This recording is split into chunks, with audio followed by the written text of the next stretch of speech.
All right, welcome back to Whence Came You, a Masonic podcast featuring research papers and discussions related to Freemasonry. I'm your host, Brother Robert Johnson. This is episode 221. In the news this week, I did want to mention that Chronicles from the Future is finally out as an ebook, and Achilles City Ghosts finally released it. It is out there.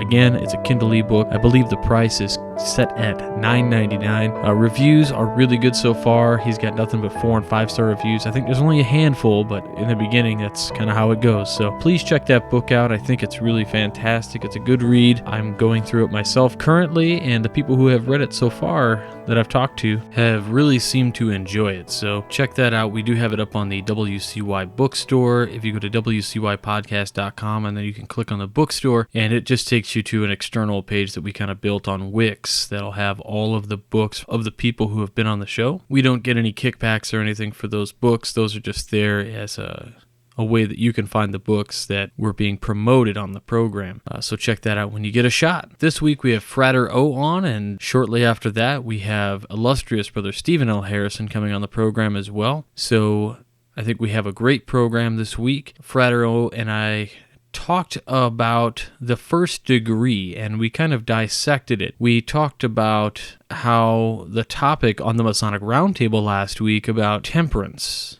as one of the Cardinal Virtues and how important it is. And ultimately, it reminded Frater O and myself about the several lessons contained within the first degree, which are really important and foundational to building your character as a Mason. And what we really kind of talked about was this theme of whether or not you are an esoteric Mason or just a Mason who is into the making good men better. This hits home for both versions, because the man who is out to make himself better through Freemasonry will understand these lessons as we break them down. And the esoteric Mason looks at it as a means to apotheosis. So both directions really are relevant, and I think you will like it. And we purposely toned down the inflection of our voices, our modulation or tonality, if you will, of the conversations so that we could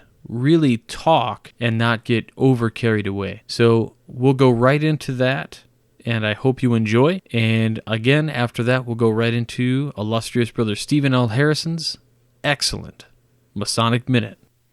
All right, guys, we're back. This is episode 221, and we've got Frater O on the program this week. We had a little bit of a break, had a few guests in the past to get those guys on, but Frater O's back on the show, so welcome back, brother. It's great to be back. So the other night, Frater O was actually listening into the Masonic Roundtable when we talked about temperance. And he brought up a good point that going into a show like Temperance on the Roundtable, I was really skeptical of how much content we would have for that. I thought, how are we going to fill an hour and talk about how you just should make sure you're not doing the things you shouldn't be doing? But of course, it went a lot deeper than that. And the second we peeked inside and we started going through the papers, we realized there was a whole lot of stuff we needed to talk about. And there might be a few things that we kind of recap on this week's episode of this show that we might touch on some of those ideas of temperance. But Frater O and myself, I think the general idea in this talk will just be kind of talking about the lessons in the first degree and how we applied them and how to apply them, and ultimately why we need to work on that and be concerned with that more than some of the other concerns and wants that pop up in our lives Masonically. So I'll just kind of let you kick it off there, brother. And we were just talking briefly before the show, and we see this all too often where a new Mason comes in and they get really psyched about the craft, and they just want to grab onto anything. And what do is they start buying books. They start joining independent bodies, and they just start going crazy, and crazy in a good way, not insane, but just like really active.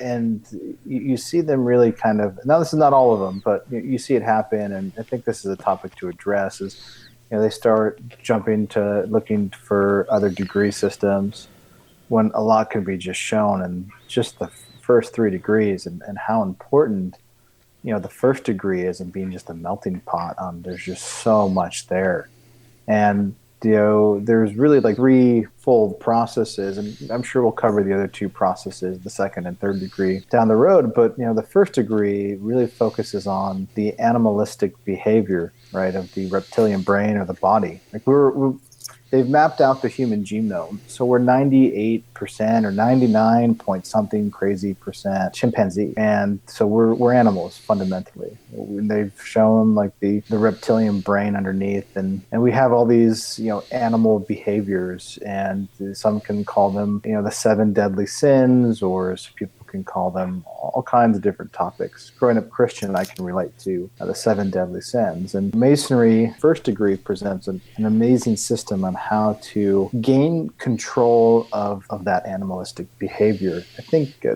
Thomas Vaughan, the alchemist, said it best, is that the mind is like a stagecoach, and it has 4 horses, but each horse is going in a different direction. And how do you write all 4 of those horses to go in the direction that you want? And first degree has so many amazing tools that have been presented to you to apply to yourself. Now, I'm going to turn this over to you, RJ. Like, what tools or what things have you taken away from the first degree to help just gain control of the self? Well, being a deist, my idea of God, of course, is a little bit different than many people's ideas of God, right? So it's no secret that public installation of officers, this is kind of just a preface to anything I'm going to say this evening, is, of course, I'm never going to say anything that reveals ritual.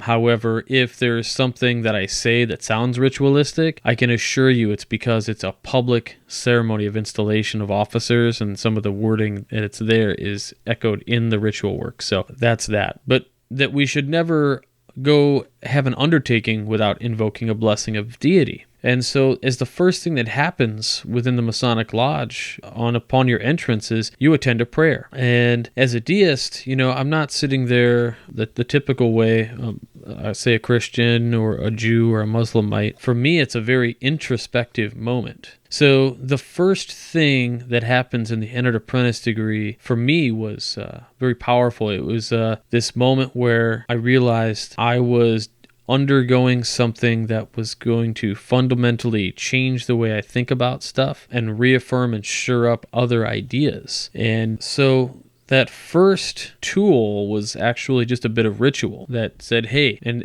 of course that speaks to different people different ways, but to ask somebody to pray before something happens, you might talk to God, you might talk to Jehovah or Christ or Muhammad or Allah, whatever that might be. But for me, it was an introspective moment, and that was really intense. Of course, there are several things in the first degree. We have the working tools which are presented essentially are a 24-inch gauge and a common gavel. And, I was watching actually a special not too long ago which had, I thought Brent S. Morris in it and 2 other gents. It was a 2 DVD set, and it was like The Secret World of Freemasons or something along those lines. And I had watched it before I became, or shortly after I became a Mason. And one of the things they said on that DVD was they kind of explained a little bit, and that was my first, I guess, deeper meaning to those working tools. I tend to understand them a little bit better. And they explained it, in a public forum about the 24-inch gauge and the gavel. We talk about this 24-inch gauge where that's supposed to teach us how to spend our time. Well, that's all well and good. So, okay,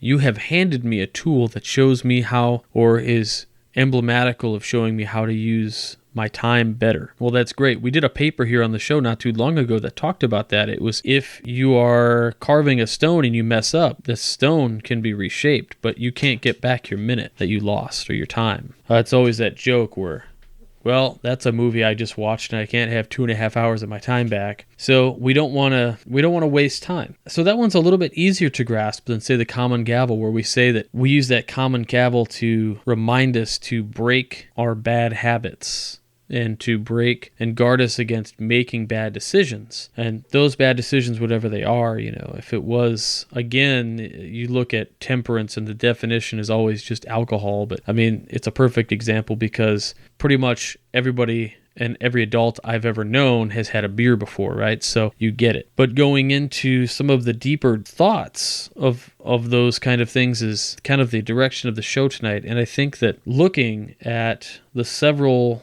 things that are brought up to us, not just the working tools, but the idea of course, we are going to do a show on the roundtable on the next few weeks where we talk about the 4 Cardinal Virtues. We might mention them here, but I'm not going to go into detail with them. But temperance, fortitude, prudence, and justice are those 4 sisters who exemplify these different virtues. And it's so much to just toss at an individual where it should take you a lifetime to master those qualities. But yet we somehow have gotten to a point where the memorization of, say, a catechism has been taken as the cue to say that an individual is ready for the next degree. We've talked about it before. Frater O waited 5 years between his first and second degree. He was really trying to put those teachings in practice. Now, I'm not saying you should take 5 years, but I am saying that there should be, in some way, some measure of self-improvement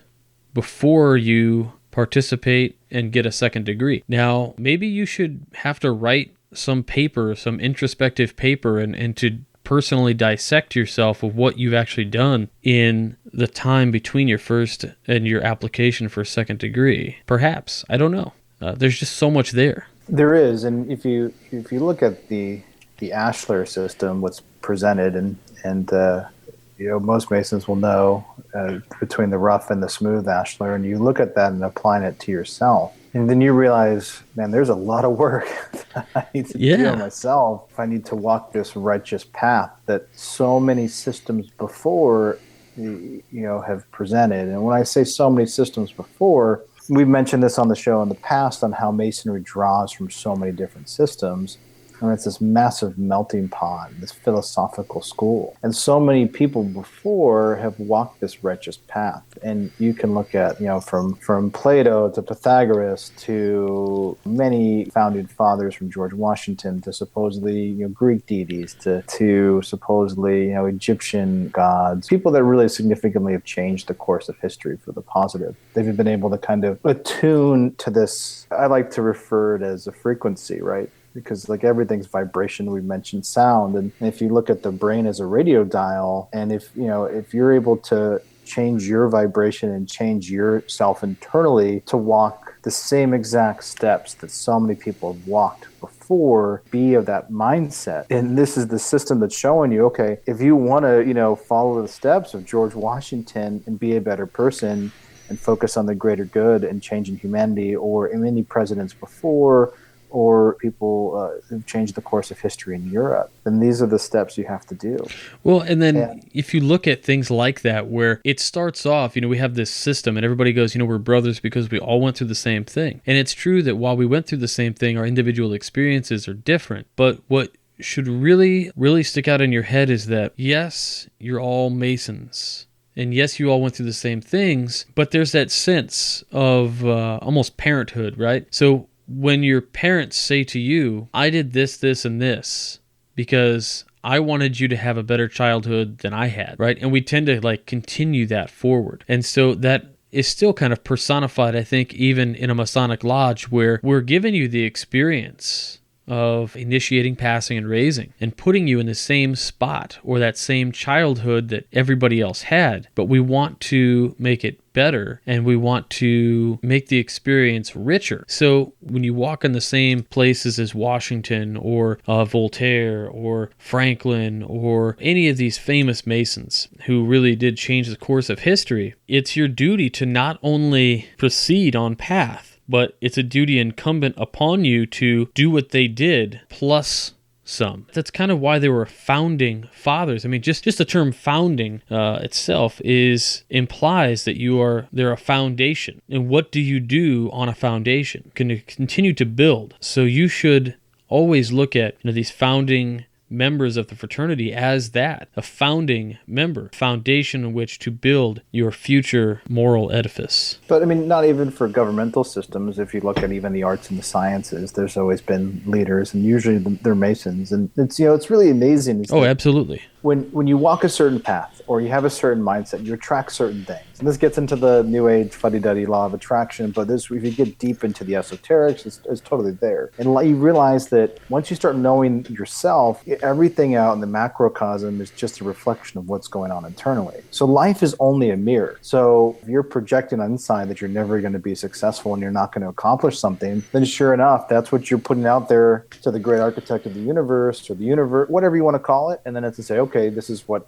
he's thinking, this is what he's going to get back. And if you believe something so heartedly and you're willing and you're tried and tested, which has been presented in the other degrees, and on how the subconscious works or how the system works, right there. The macrocosm and microcosm are the exact same thing. You start to walk a certain path. You did touch on something there that I found that we may have glossed over in the past. That's why we have these conversations and new things come up and old things come up. But you said when you think about, we talked about the law of attraction just a little bit. And it's true, so the macro is the micro. It's just that reflection. Life is that reflection. And when you're thinking about the success you should have, and you're putting that out there, and you become successful, there is that kind of dualistic meaning to the great architect of the universe, right? Because as you think it is being constructed, and that's part of your duty. In masonry, which is great, it shows that you're a mason, you're a builder, you're the master builder, and you are literally every single thought,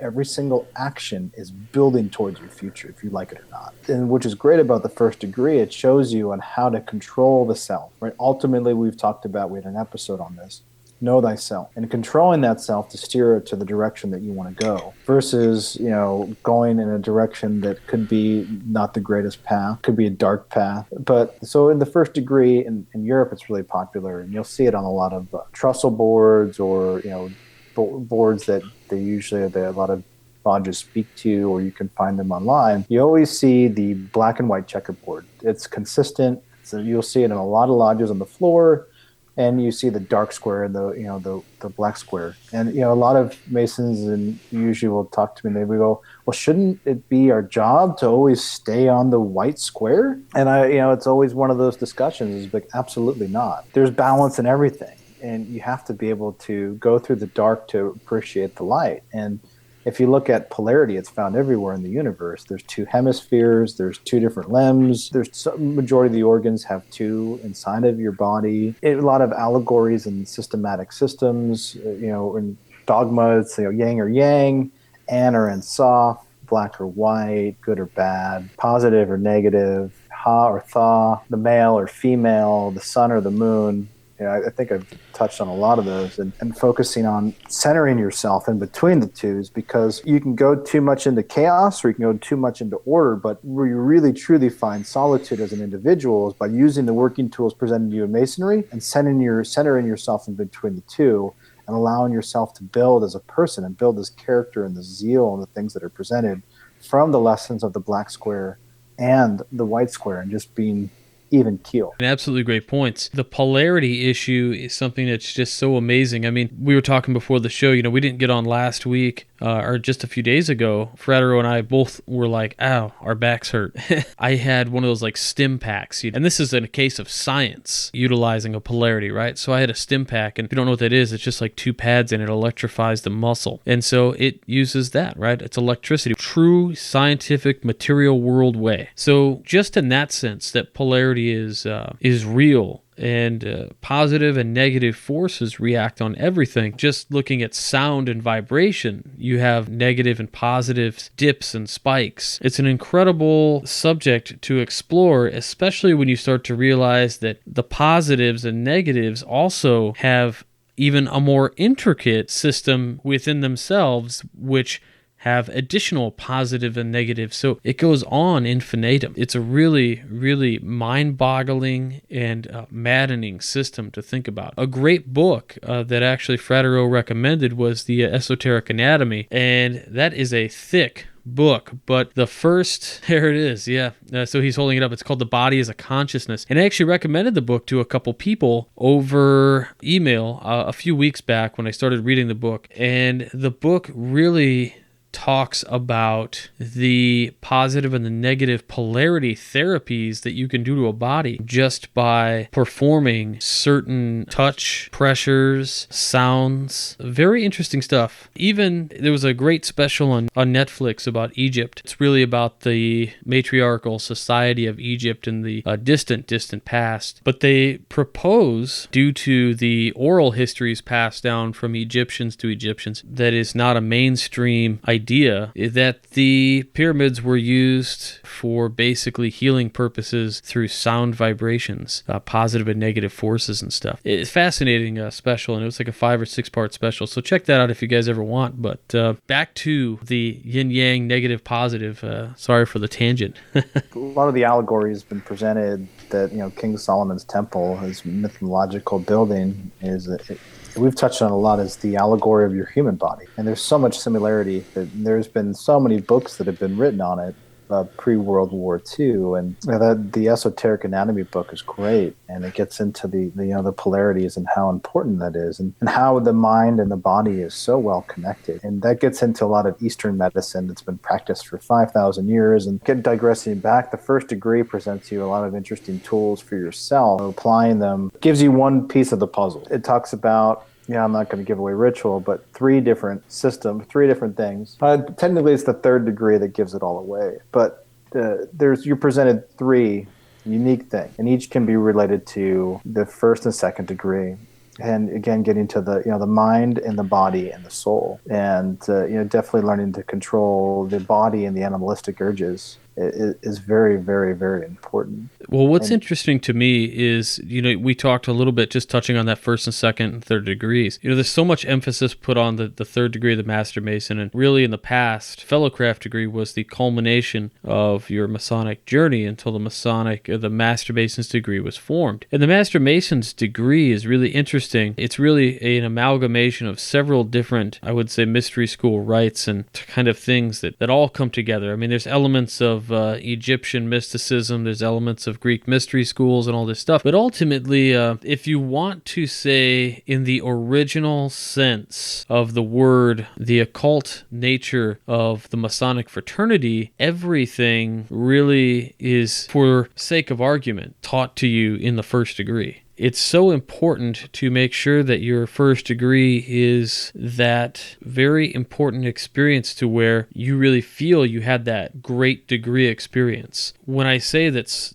it's probably the most important degree, and that's because it does teach you offhand. I would say you have 2 working tools that are explained to you, and you have the 4 virtues explained to you, and each of those 4 virtues is explained in a way that allude to 2 other things each further. So it's all there in that 1st degree. The 3rd degree really is I guess you would call it the closest thing to like an Egyptian priesthood type initiation, where there was a dramatization associated with it. And that's very important. You're taught something through an experience rather than explained something. But I digress.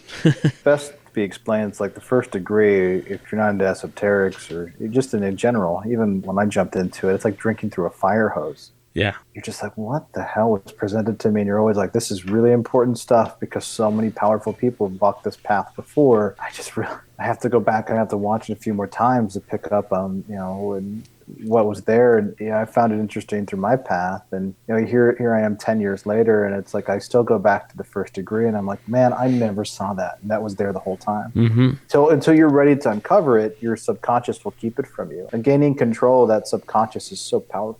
I mean, that's really the person that's running the ship, or that will allow you to achieve certain things. And it might sound silly. And I was in a car crash, and I'm still dealing with healing and dealing with some opportunities to improve from the accident. And I find it so unique is that I literally speak out loud to myself every morning and every night. I look myself in the mirror and I tell myself my body's healing and I'm getting better. And it's silly and as simple as that sounds, it does go a long way to the bodies, because you have these trillions and trillions and trillions of cells that are going through your body. And if you want to look at it as the allegory of the craftsmen that are, in King Solomon's temple, you have to put the designs down on the trestle board for your body to say, okay, this is what needs to get done. This is the problem area, and I need you to focus this attention. Even if you say it orally, or even if you think it, you're going to start to help program a lot of those cells, because a lot of them are on autopilot. But if you're able to influence the subconscious and hack that a little bit, and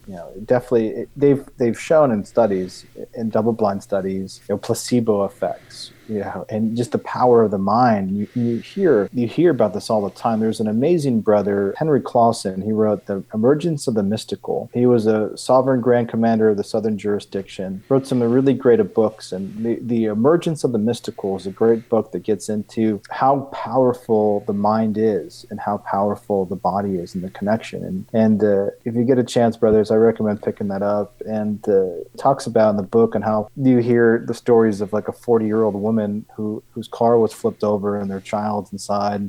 All of a sudden they get this strength and they flip over the car, or they're able to lift the car to get their child out. So there's unique situations with the mind. And if you believe, I think Henry Ford said it best, if you believe you can or you can't, you're right either way. And you're applying those teachings to yourself, and always self-talk and being on the positive side. But yet walking that righteous path too is really important. Like, instead of like saying, "Oh yeah, I'm a great person," and then doing nothing to better people around you, your family, your friends, or your community, then you're really not. You're talking the path, but you're not walking the path. You mentioned, talking out loud and thinking about those things, and the power of affirmation, positive or negative, is so, so huge. I mean, it's all about your attitude and what you do put out, and I do realize it does get into the realm of law of attraction and things like that, but you have to understand that at a certain level, that stuff is real. You kind of mentioned the fact that you've got all these trillions of cells in your body, and what's interesting is that there is no original part of yourself left after 10 years, right? I mean, every cell has replaced itself, yet your consciousness remains. And it's just a wild concept. Manly P. Hall constantly talked about power of the mind and the belief. He was somebody with an extraordinary mind. I think Frater O was the guy who was telling me that, these lectures we actually remastered and we put out there. These are 2-hour lectures that he did from memory. The mind is so powerful. It's a wonderful, wonderful tool, but that's another thing, is that how do you use that tool? How do you keep that tool revitalized? How do you build on that tool? If the mind is not, it's a tool, but it's a building, right? And so that's what these working tools within Masonry are showing us, how to refine it. And there's all those invisible things we can't, they're intangible. We can't see them, like character, zeal, things that the 4 Cardinal Virtues, they're invisible. And how do you take a tool and apply it to an allegory, to the intangible? And the first degree does a really good job in that 24-inch gauge, and how important it is to, like, every day you wake up, you have 24 hours. Every day, unless you're finished here, death that comes upon you. But let's face it, everyone has a death sentence. Everyone does, and I'm saying that as in, like, we're all going to die. Right. And so what you're doing here on your earth is limited. And what are you going to? How are you going to make a difference in a positive way? Absolutely. It comes down to what you can do with your time here to refine who you are in the process. What's interesting is you'll have people make the argument that, yes, we're here, and what are we going to do with the time while we're here? Because they'll make an argument for debauchery or whatever, because you only live once, right? It's what they keep telling you. And why do I have to do this? Why do I have to do that? Well, that's kind of up to you and your religious dogma. But for me as a deist, I operate a little bit differently. I don't operate on the assumption that I have to be a good person because of a threat of an afterlife. I'm not good to get into heaven. That's not why I'm a good person. I'm a good person because it's the right thing to do. I could say that being a good person from the get-go and building a strong moral character, sure, doing that makes you an exceptionally good individual with other people, and you might make them happy, and that might bring a smile to your face. But after a while, you'll be in a spot where you do something nice for somebody, and they really appreciate it. And I mean this in the nicest way, but I don't care. I did it because it was the right thing to do, not because it makes you happy or because it makes me happy to make you happy. We do it because it's right. It was the right moral thing to do. And that's come straight through the lessons in the first degree of the common gavel in the 24-inch gauge, and using those 4 cardinal virtues to guide, my thoughts and actions. Now, I'm not saying there are times where I don't buy something for somebody because I think they'll enjoy it and I want to see them happy. Sure, that happens. I have children. I love to see my kids smile and have a great time. But, if you're at work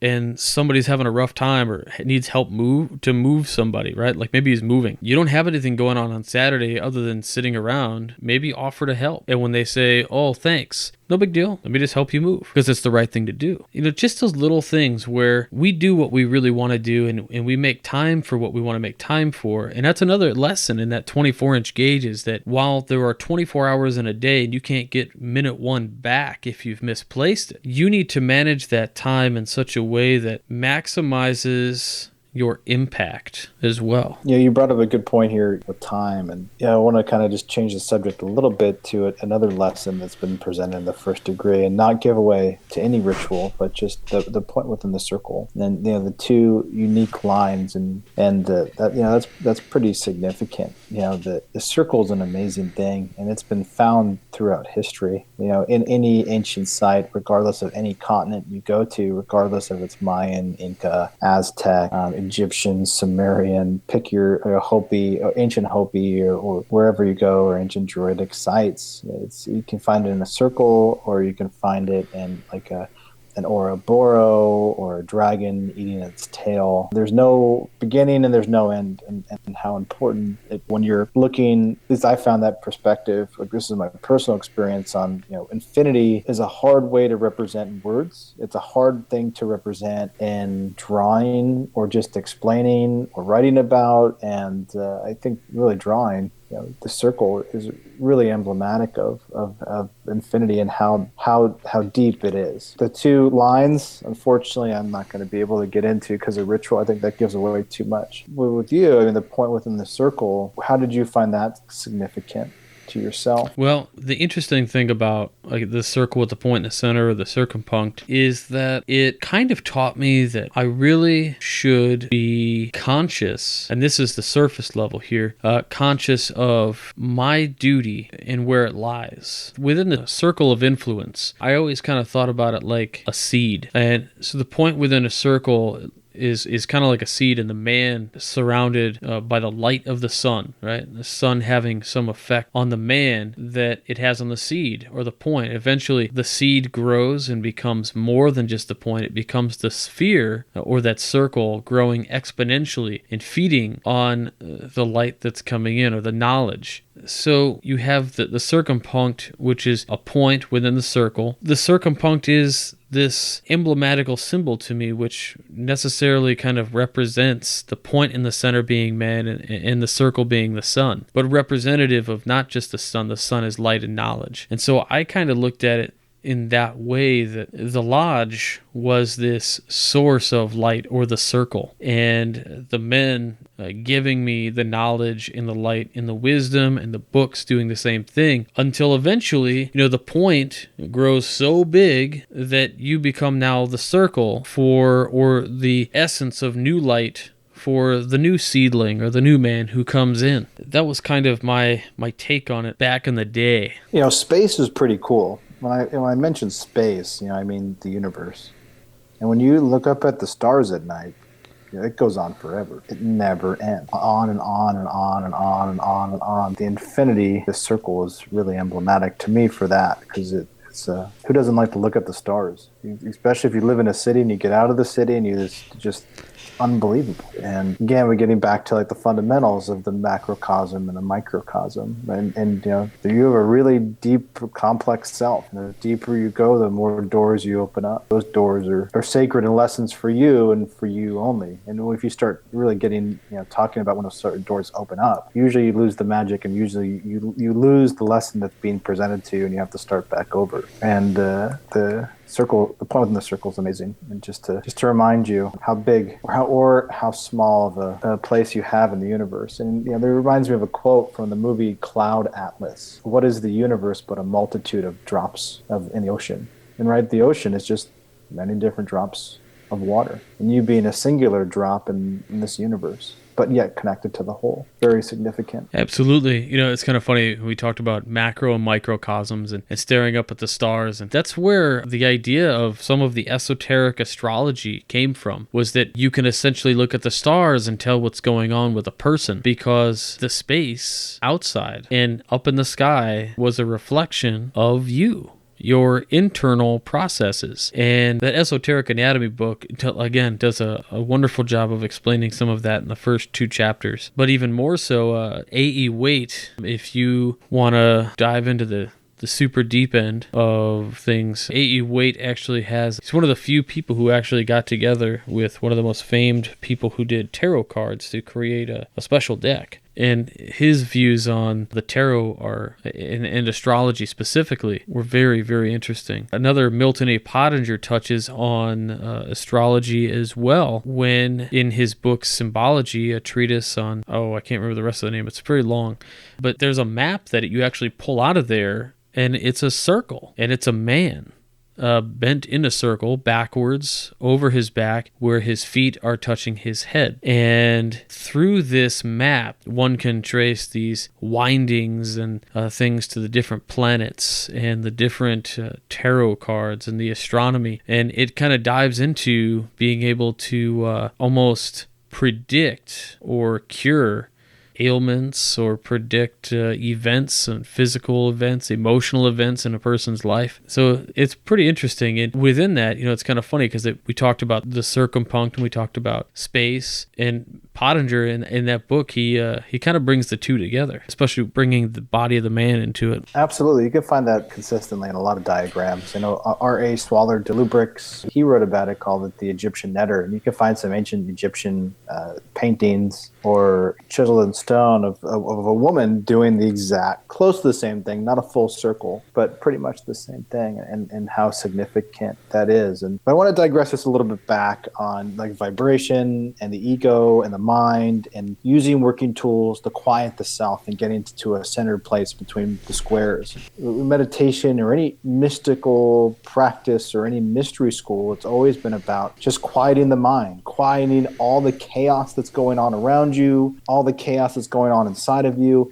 and getting to that calm, centered space that you allow unique doors to open up inside of yourself. And the Masonry presents such an amazing full system that's really simple when you think about it, on how to apply them intangibly without getting sucked into a dogmatic system of a religion that usually just gets misinterpreted. And I'm not knocking any religions. I'm not knocking anyone who's really religious and who believes in those things. I'm just only speaking about personal experience that applies to myself. And there's an interesting character, one last book, and I'll turn it over to you, named Jose Silva. He created a system called the Silvia Method, and he was a radio engineer, and he started to look at the mind and the radio as receivers. They're really the same thing. The brain produces frequencies, right? It produces 4 different frequencies: the alpha, the theta, the beta, and the delta. And your brain, depending on what mindset you're in, will go between these states. And if I'm not going to go into detail, but check him out. And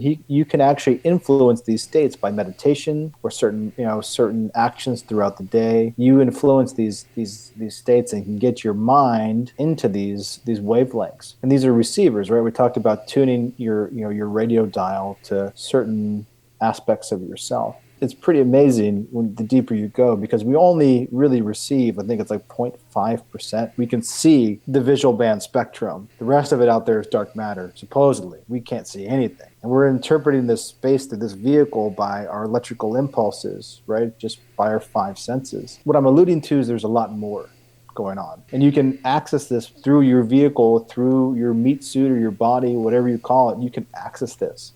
And these are steps here to kind of get in tune with that. For me, Masonry really has helped me significantly. What I find interesting is that you mentioned, we talk about the 5 human senses. And in Masonry, what is the human senses being seeing, smelling, tasting, feeling, hearing. And of those senses, we really talk about seeing, feeling, and hearing. And we revere them for some reasons. But what's very interesting is, that if inherently a blind person hears better, or a deaf person might have better visual acuity. But what's interesting is through the working tools and to understand kind of the esoteric underlying themes, when you meditate and you try to get to a quiet point, what I find completely amazing is it seems that all of your senses are enhanced. You can hear your own heartbeat. You can look, if you open your eyes, you can look at your wrists and you'll see your pulse in your wrist. Just the different acuities of your mind and your body are enhanced just by the elimination of sound and chaos to begin with. What I've also find just kind of bizarre was when I had first started meditating, I found it extremely difficult to just keep my eyes shut and trust that everything around me was in control, that I was in a safe place. It was very interesting because you do this thing where you consistently just kind of peer open or peek with one eye to make sure nothing's around you, because your mind starts playing tricks on you. It's been going on 11 for however many years that you haven't been doing meditations or haven't just had quiet. And so you're sitting there and there's literally no difference in temperature or light or anything. But with your eyes shut, your body starts going, hey, wait a minute. Something's in front of you, or hey, wait a minute, something just touched you, or this, that, and the other. Your mind has such a hard time coping with the fact that it's time to just open up to the rest of your senses and kind of chill out. And once you kind of move through that, it does get easier and better. But when utilizing that kind of space, and people will always say, what does meditations actually do?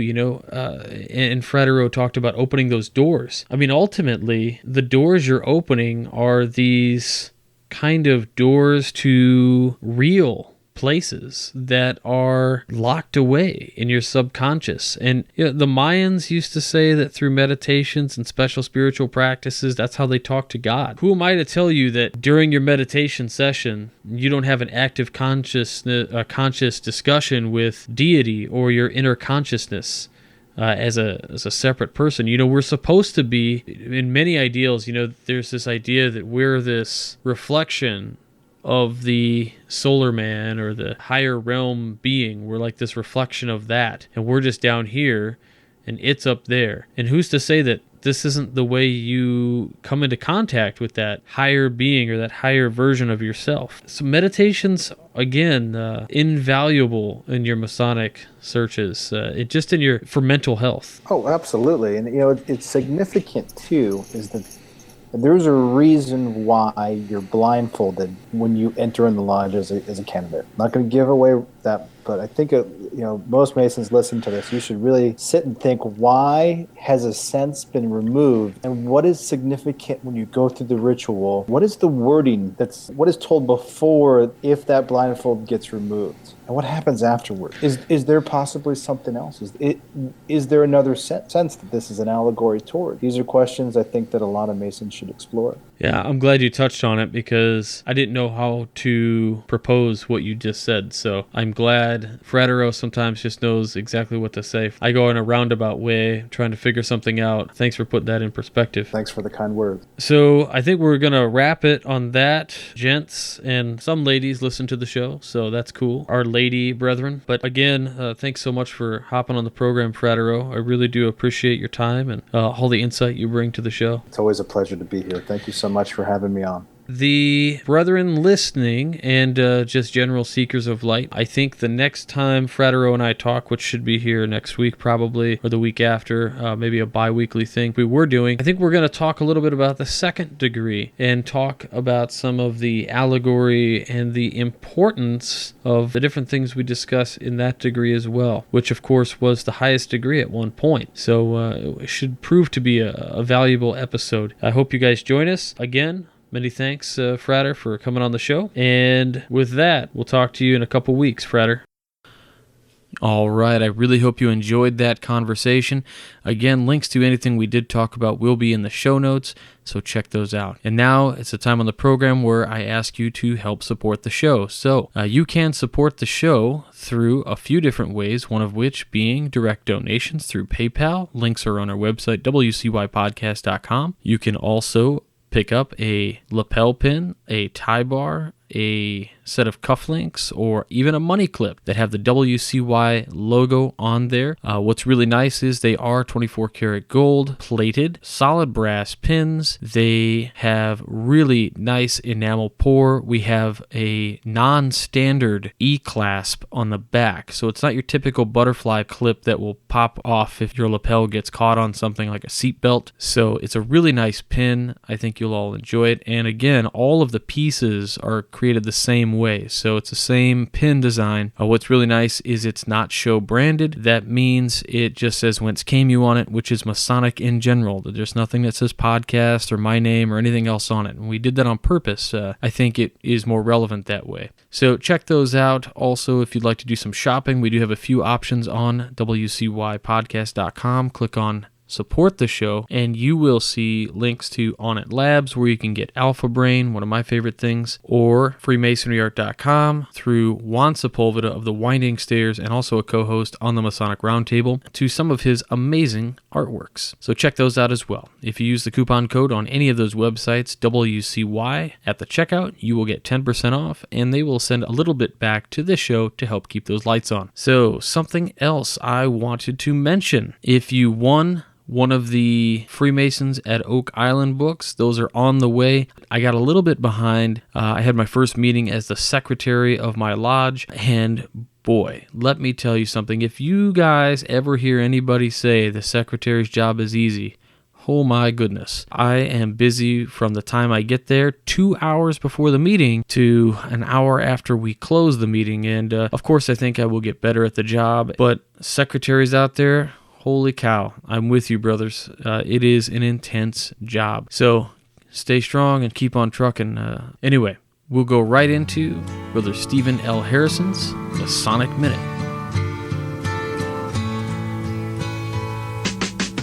On December 3rd, 2011, I attended one of the most impressive ceremonies I have seen since becoming a Mason. In that ceremony, conducted by the Grand Lodges of Illinois and Missouri, Most Worshipful Brother Terry L. Seward, Grand Master of the Grand Lodge of Illinois, exercised an authority unique to Grand Masters and made Brother Clifton Truman Daniel a Mason at sight. Brother Daniel is an accomplished man, having been Director of Public Relations for a college, a feature writer and editor for a major newspaper, an author of 2 books, and a frequent lecturer and fundraiser. He is also a member of the Board of Trustees of the Harry S. Truman Library Institute in Independence, Missouri, where he serves as its honorary chairman. In addition to his own personal achievements, Brother Daniel has a rich family heritage. He is the son of E. Clifton Daniel Jr., former managing editor of the New York Times, and best-selling mystery writer Margaret Truman. And yes, he is the eldest grandson of former United States President and former Missouri Grand Master Harry S. Truman. Becoming Masons at sight has happened to dozens of men who have become true and faithful brothers among us. Milton Eisenhower, Charles W. Fairbanks, Andrew Mellon, Booker T. Washington, William Howard Taft, all were made Masons at sight. A couple of years ago, basketball standout Shaquille O'Neal and Oscar-winning actor Richard Dreyfuss became Masons at sight. It might be said a full list of Masons at sight reads like a who's who of Masonry. Yet, many Masons have reservations about the practice, feeling it dilutes the experience of becoming a Freemason and somehow indicates the Mason at sight brother might lack enthusiasm for or knowledge about the fraternity. The conventions for making a Mason at sight, as most everything else in the craft, vary from jurisdiction to jurisdiction. In some jurisdictions, including mine, Missouri, the making of a Mason at sight is prohibited. In general, however, The procedure employs some form of ritual and obligation and has guidelines for how many brothers must be present. According to Masonic scholar Albert Mackey, the mode of exercising the prerogative is this. The Grand Master summons to his assistance not less than 6 other Freemasons, convenes a lodge, and without any previous probation, but on sight of the candidates, confers the degrees upon him, after which he dissolves the lodge and dismisses the brethren. Of course, not everyone does things according to Mackey. Still, some brothers hold the general conception that the process of making a Mason at sight is almost literal. The Grand Master snaps his fingers and voila, a new Mason. It doesn't work that way. In this case, said Most Worshipful Brother Seward, it means there was no petition, no investigation, and the ceremony was slightly shorter. I made every effort to ensure Brother Daniel was comfortable doing things this way because I didn't want him to miss anything and didn't want him to feel he wasn't getting the full experience. And so it was. Brother Clifton was obligated in the Entered Apprentice and Fellowcraft degrees and received an impressive and full Master Mason degree. Whatever he missed, he could easily pick up by viewing the first 2 degrees. The entire ceremony was solemn, well orchestrated, and beautifully conducted. Far more than a snap of the fingers.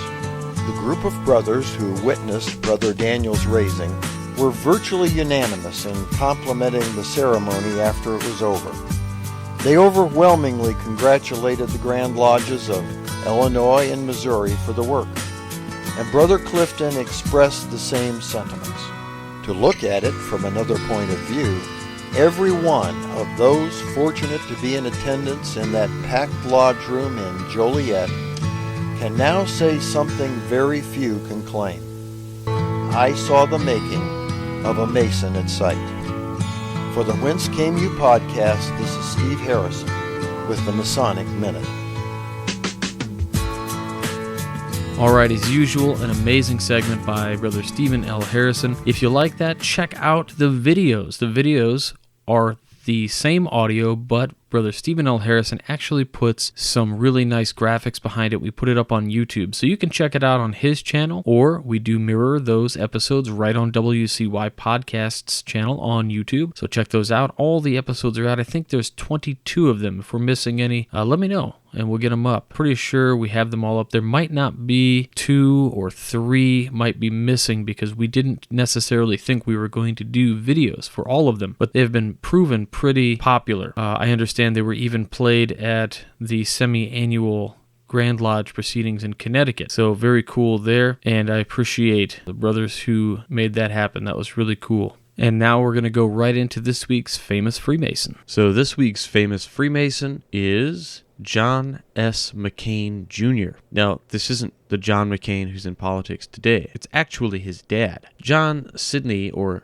Jack McCain Jr., born January 17th, 1911, passed away March 22nd, 1981, was a United States Navy admiral who served in conflicts from the 1940s through the 1970s, including as the commander of the United States Pacific Command. McCain grew up in Washington, D.C. and graduated from the U.S. Naval Academy in 1931, after which he entered the submarine service. In World War II, he commanded submarines in several theaters of operation, was responsible for sinking several Japanese ships, and was decorated with both the Silver Star and Bronze Star. After the war, he held a variety of commands specializing in amphibious warfare. He led the 1965 U.S. invasion of the Dominican Republic. He also served in several posts in Washington, including the Legislative Affairs Office and Chief of Naval Information, where he became influential in political affairs. He was a staunch anti-communist and was such an advocate of the importance of a strong naval presence that he became known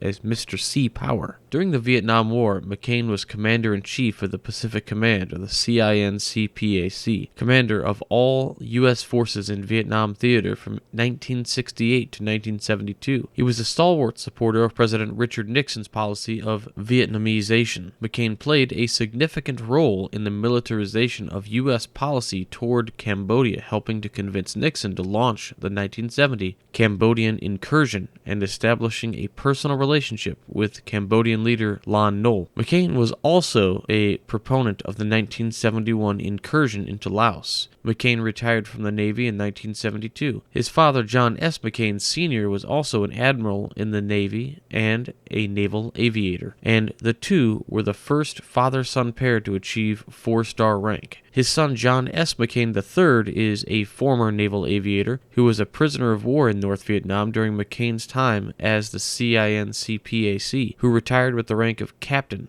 and then became a United States Senator, and in 2008 Republican Party nominee for the President of the United States. He was made a Mason at sight in the Grand Lodge of the District of Columbia in 1975. He enrolled in St. John's Lodge, number 11. That's it for this week. Please remember to find us on Facebook, follow us on Twitter at Whence Came You, shoot me an email anytime at wcypodcast@gmail.com or at admin@wcypodcast.com. Either one works. You can follow us on Google Plus at the former address, the wcy@gmail.com. And just a reminder that I forgot to mention at the beginning of the program, all of the pin orders and all of the tie bars, lapel pins, or money clips, all those are going to come with the brand new Masonic Roundtable bookmark as well. There's a new bookmark that we had done. It's very nice. It's a little bit bigger than the old one and has a new design, and it's really, really cool.